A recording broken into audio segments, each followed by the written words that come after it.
reka twigire hamwe kino kintu, hamwe kino kintu twese tuciyumvireko. Reka twiyumvire ku muntu, ku Mana, twiyumvire kuri Satani, twiyumvire ku badayimoni, twiyumvire ku bamarayika. Ibyo bintu byose mvuze byose birakora kandi birahari. Rero reka duhere ku muntu, turabe agaciro k'umuntu mu buzima bwa misi yose, agaciro k'umuntu. Dufatiye ku ruhande rw'Imana, tugafatira ku ruhande rwa Satani. Izo mpande uko ari zibiri zose zirakeneye umuntu. Umuntu yamakenewe kuri izo mpande zibiri.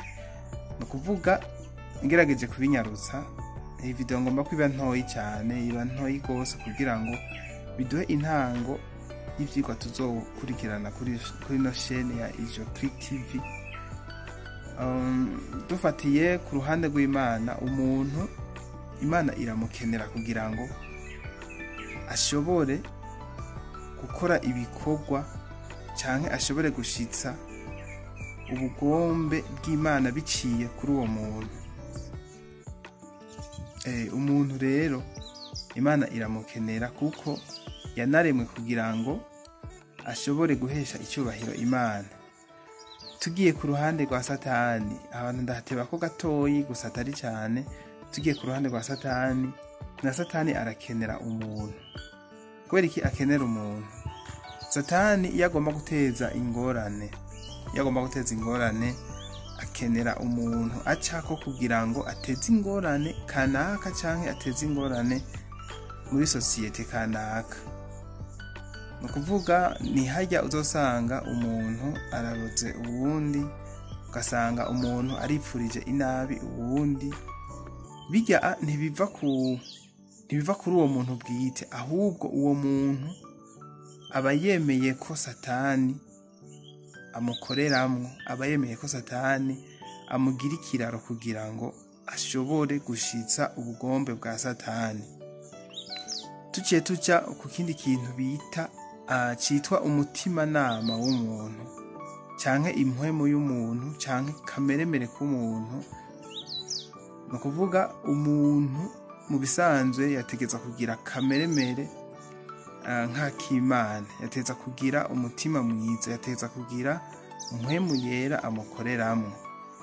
Ariko iyo Satani ariko aragukoreramwo, iyo Satani ariko aragukoresha, agushiramwo impwemu mbi canke abadayimoni canke imizimu igukoresha kugira ngo ushobore kugira umutima mubi, ushobore kumva ko wokorera ikibi uwundi muntu. Mu bisanzwe nta muntu yokoreye ikibi uwundi muntu, kuko umuntu yategeza gukunda uwundi muntu maze bakabaho baryohewe, bakabaho banezerewe. Ariko muri kino gihe usanga umuntu ari wagirira inzigo uwundi muntu mugenzi we. Bijya bintu ntimuze mugire ngo biva ahandi, biva kuri Satani. Azi agaciro k'umuntu kandi azi n'ahantu umuntu ashobora gushika, canke kubera azi n'urugero umuntu ashobora kumufashamwo mu gushikira uwundi muntu, canke mu gushikira ahandi hantu kugira ngo agire ikintu akozeyo. Uciye uraba urashobora kwiga uti, none umuntu yunguka iki iyo aroze umuntu, canke umuntu yunguka iki iyo arogesheje umuntu? Ivyo ni ibintu vyakunda kuncanga cyane, ariko kenshi nk'ababikora barashobora kuba babonamo inyungu kanaka ibahenda nyene, bakabona ko umengo ni inyungu, ariko nta nyungu irimo. Ndibaza ko kuroga umuntu canke kwipfuriza inabi umuntu nta nyungu ibamwo, atari uko biriko bikwegera umuvumo, uriko bikwegera amahonero. Rero umuntu arakomeye cyane gose, kuko niwe Satani yitiza, kandi niwe n'Imana navuga ntiyitiza, kuko umuntu iyo akoze neza, agakorera Imana neza, imitima yabenshi iraruhuka, abantu barakira, abantu bararonka ubwenge bwo kubaho, kuko abo bantu baba barose umuntu Imana yaciyemo kugira ngo atange impanuro nziza, kugira ngo abigishe ukuntu bashobora kubaho, ukuntu bashobora kubaho mu buzima. ndavuga rero umuntu arakomeye cyane gose, arakomeye gose. Rero ikintu noca ndabipfuriza kumviriza umutima nama wanyu, kandi umwe wese agasaba mpwemu yera akamukoreramo. Nuri karakurikirana ino video adatahura mpwemu yera uko akora, adatahura mpwemu yera icyo ari cyo, ko ari umuntu ashobora kubwira ngo mpwemu yera hakubona nkuko umengo sinzi ibintu biko ravuga, ariko mpwemu yera arabaho, mpwemu yera ariho, kuko igihe Yesu aduze yavuze ko adusigiye umwitsa, kandi uwo mwitsa ari we azotuba hafi yadufashe. No kuvuga tuzobirabe ari abantu bafise mpwemu yera batabizi, gasanga aramufise atavyazi, ashaka kuba ugomba ukora ikintu kibi, ukumva umutima ukubuza ati iki kintu sico, iki kintu kireke, ariko wowe kubera kameremere y'umwiza ibiri muri wewe, canke kameremere waremanywe, canke ikintu kanaka ukuntu umeze, ukumva ico kintu aho gutagikoze wowe buhomvye. Rero ku ruhande rumwe mpwemu yera ntashobora kugwana n'umuntu, ariko isi, umubiri, satani byo biragwanya umuntu. Rero mpwemu yera ntashobora kunigana n'ivyo.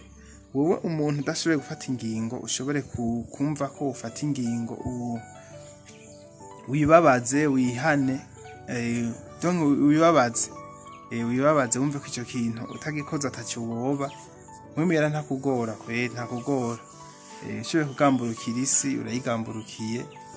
Aho rero ni hahandi nayiko ndaza, no kuvuga satani aba yakurose nk'igikoresho, kuko iyo ukoze icyaha kanaka canke iyo habaye ikintu kitameze neza, iyo satani ukoresheje ikintu kitameze neza, wowe aba afise ibintu byinshi atsindiye, kandi afise intsinzi nini ashitseko mu bijyanye n'igikorwa cyiwe cyo kuzimiza abantu. Kuko iyo habaye ikintu kibi kimwe, no kuvuga aba yishe ibintu byinshi cyane, kuko hariho n'aba bakubona ko nk'akarorero keza, bakavuga ati kumbe niko bimeze, bagaca bihebura, bakabona ko umengo nta kintu kirimo, ntacyo bimaze. Yego, ni ukuvuga rero umuntu atahure wese agaciro afise, utahura agaciro ufise, umenye ko uri ikintu gikomeye cyane, uri umuntu w'agaciro. Rero tugerageze twese gukorera Imana. Hano navuga bati umukozi w'Imana, nta numwe atari umukozi w'Imana. Mugihe wemeye kugamburukira Imana ukemera gukora ibyo ishaka, uri umukozi w'Imana, kuko ushitsa ubugombe bwayo, ukora ibyo ishaka. Nta mukozi w'Imana rero abaho kiretse utabishatse, atabaho kiretse utabishatse gusa. Nta muntu atari umukozi w'Imana. Utabishatse wenyene ni utari umukozi w'Imana. Rero ndabipfurije kugira ibihe byiza aho muri hose. Kadabasabe nkuko mwabikoze, mubandanye mupartaja ino video, cyangwa mupartaje ino chaîne kugira ngo ishobore kurabwa na benshi, kandi abatarakora subscribe, abataragira sabone, mubikore, mugugwa neza, mubikore ku mutima mwiza. Nego aho muzaba mufashije n'abandi kugira ngo bashobore kuzoyibona nimwayipartaja, kandi namwe nimagira sabone, nimagira subscribe, muzoba mugize igikorwa cyiza, kuko namwe mufitiye inyungu, kuko ikintu cyose tuzoshirako namwe kizotera kibashikira ku mwanya mwiza. Rero murakoze, ndabashimiye cyane, mubandaye mugira ibihe byiza.